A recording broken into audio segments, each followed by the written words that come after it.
জাতিসংঘে রোহিঙ্গাদের নিয়ে আসন্ন উচ্চ পর্যায়ের সম্মেলনটি গুরুত্বপূর্ণ হলেও খুব দ্রুত কোনো সমাধান আশা করা ভুল হবে বলে মনে করছেন কূটনৈতিক বিশ্লেষকরা। এই সম্মেলনের চেয়ে মিয়ানমারের পাশে থাকা পরাশক্তিগুলোকে পক্ষে আনতে দ্বিপাক্ষিক কূটনীতি বেশি জরুরি বলে মনে করেন তারা। এক্ষেত্রে বাংলাদেশ অনেক পিছিয়ে বলেও মত তাদের। মিয়ানমারের অভ্যন্তরীণ সংঘাত এবং ভূ রাজনীতিকে মাথায় রেখে সামরিক এবং কূটনৈতিক যুদ্ধের প্রস্তুতি রাখা দরকার বলে মনে করছেন তারা। বিস্তারিত নাদিয়া শারমিনের প্রতিবেদনে।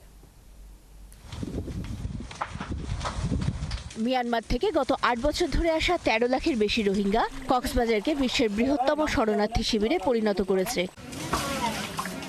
প্রতি বছর প্রায় ৩২,০০০ শিশু রোহিঙ্গা শিবিরে জন্ম নিচ্ছে, অথচ মিয়ানমারেই এখন টিকে আছে ৫ লাখেরও কম রোহিঙ্গা। মিয়ানমারের অভ্যন্তরীণ সংঘাতে রোহিঙ্গাদের বাড়ি ফেরানোর প্রক্রিয়া ঝুলে গেছে। বিশ্বব্যাপী নানা যুদ্ধ ও মানবিক বিপর্যয়ে মনোযোগ হারাচ্ছে রোহিঙ্গা সংকট। এমন পরিস্থিতিতে প্রধান উপদেষ্টা ডক্টর মোহাম্মদ ইউনূসের দেয়া প্রস্তাব থেকেই আগামী ৩০ সেপ্টেম্বর জাতিসংঘে অনুষ্ঠিত হতে যাচ্ছে রোহিঙ্গা মুসলমান ও মিয়ানমারের অন্য সংখ্যালঘুদের পরিস্থিতি বিষয়ে উচ্চ পর্যায়ের সম্মেলন। তবে এই সম্মেলনের মাধ্যমে এখনই তাদের ফেরত পাঠানোর পথ খুলে যাবে এমন কোনো আশা দেখছেন না কূটনৈতিক বিশ্লেষকরা। জাতিসংঘকে আমরা বলি এখন ঠুটো জগন্নাথ, এরকম একটি ব্যর্থ প্রতিষ্ঠান পারবে না মায়ানমারকে চাপে ফেলতে, কেননা মায়ানমারের পাশে চীন, রাশিয়া, দুটা সুপার পাওয়ার, যাদের আবার নিরাপত্তা পরিষদে ভেটো পাওয়ার আছে। মায়ানমারের সঙ্গে কি আছে ভারত। ভূ রাজনীতিক এখানে হচ্ছে যে পট পরিবর্তনের জন্য খুব বেশি আশা করাটা এখানে আমাদের জন্য বোধহয় আপাতত এখানে সমীচীন হবে না।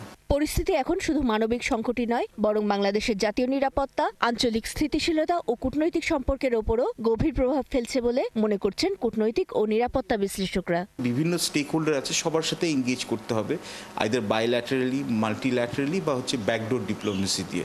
আমাদের সামরিক প্রস্তুতিও রাখতে হবে যাতে আমাদের দেশের এখানে হচ্ছে ইন্টারেস্টগুলো, আমাদের দেশের সিকিউরিটি যাতে বিঘ্নিত না হয়।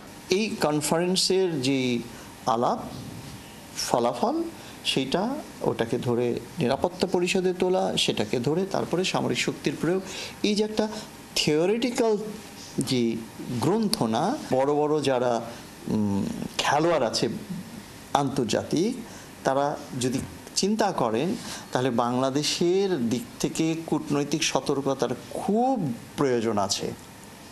কোনোভাবে বাংলাদেশ যুদ্ধ অ্যাফোর্ড করতে সক্ষম নয়। তবে এই সম্মেলন দীর্ঘমেয়াদী কূটনৈতিক দেন দরবারে বাংলাদেশের জন্য সহায়ক হতে পারে বলে মনে করছেন তারা। কূটনৈতিক কর্মকাণ্ডে সুদূর প্রসারী পরিকল্পনার অংশ হয়ে থাকে। নাদিয়া শারমিন, ৭১, ঢাকা।